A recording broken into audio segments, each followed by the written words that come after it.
Good morning. My name is Stephen Epstein. I'm an editorial assistant at CITE English Journal, and we're here today with Dr. Baker-Doyle talking about her article in the special issue, Pseudocoder, Reflections from a Literacy Teacher Educator on Teaching Coding as Critical Literacy.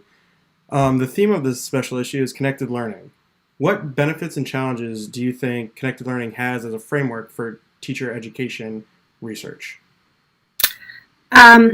I think that the power of connected learning is in the idea of connecting. For a long time, we've thought of teacher education as preparing teachers for their classrooms and their classrooms alone, and we haven't thought about the idea of helping teachers to develop a sense of social capital, an ability to develop relationships that will support their practice. And I especially like connected learning because it reminds teachers that they can't do the work alone, that teaching is a collective effort, and we need to learn how to develop those important connections for our practice to learn and grow, and see education as a way of broadening our horizons and connecting beyond the classroom.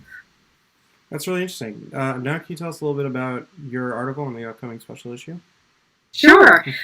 So my article is a bit of an experimental piece, I would say. I have been involved in connected learning for quite a while, but I haven't had the opportunity to really delve deeply into what it means to engage with code at the very essence. When we go online and we use Twitter, we use Facebook, we use social media, that's all different algorithms that are controlling the way that we connect socially. And so for me, I wanted to know what is at the core of those algorithms? How does code work?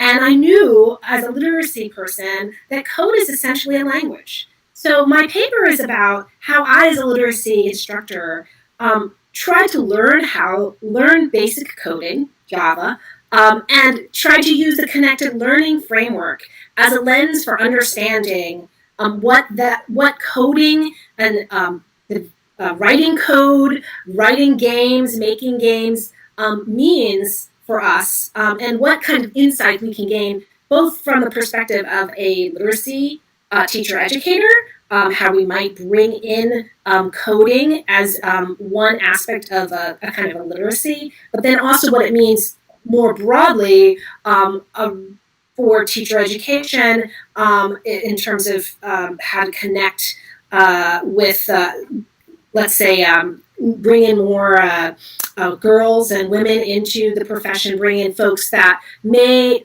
feel distanced to that idea of STEM and coding. I really do feel that literacy and framing coding as something that is a literate act really might help open doors to bringing in more voices. And what I found in a really interesting way is taking a literacy perspective on coding helps us to understand a little bit more of how connecting around civic engagement and critical literacy matter when we think about coding. And so I do think it opened doors for me, both using that connected learning framework as well as just experiencing and learning coding from the perspective of a teacher educator. So it's a commentary piece. It's a what we call in teacher education a narrative inquiry. I wanted to learn and understand coding and try and understand what that meant for me in my profession. Right. In the article, you talk a lot about design think and design thinking. Can you speak more about how that can be taken up by coders, writers, and educators alike? Yeah. So design thinking at its very essence is a means of problem solving, right? And what I like about design thinking is there's two key elements. One is that when you approach solving a problem with a design thinking framework, is you start by developing an empathy for whoever is experiencing the problem. You start by doing the research to understand what is happening in this problem and how can I meaningfully make solutions that connects back to the core issues that people who are experiencing the problem have. And so I love the empathy piece with design thinking. Right. I also like the importance of iterations of creating solutions, trying them out, and that iteration process requires people to connect and give each other feedback and try things out. This applies to writing very clearly. If you look at what good writers do, is they take in their environment, they hang out and just to like absorb their environment. They read other writers. They try and get a sense of what they feel would contribute to the field, and then they do drafting. They do iterations, and in that drafting and then iterations, they're connecting with their colleagues. They're asking for feedback. So writing truly is a design thinking process. And as writers, when I'm teaching writing, and I'm teaching that process of writing, I can definitely kind of lean on design thinking as a framework for unpacking and explaining how important it is to see writing as a process and not as you write it first and it's done, right?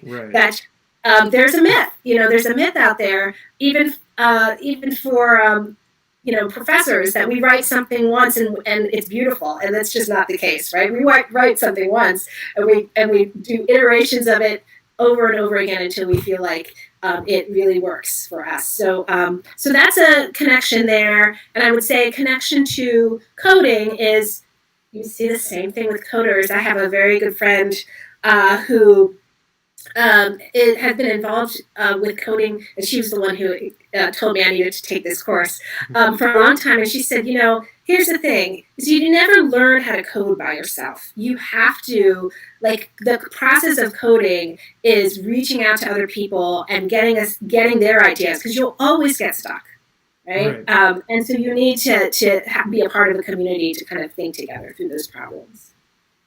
Interesting. Well, thank you so much for joining us and on your input. And be sure to look out for the special issue coming up on June 1st at citejournal.org. I will be. Thank you.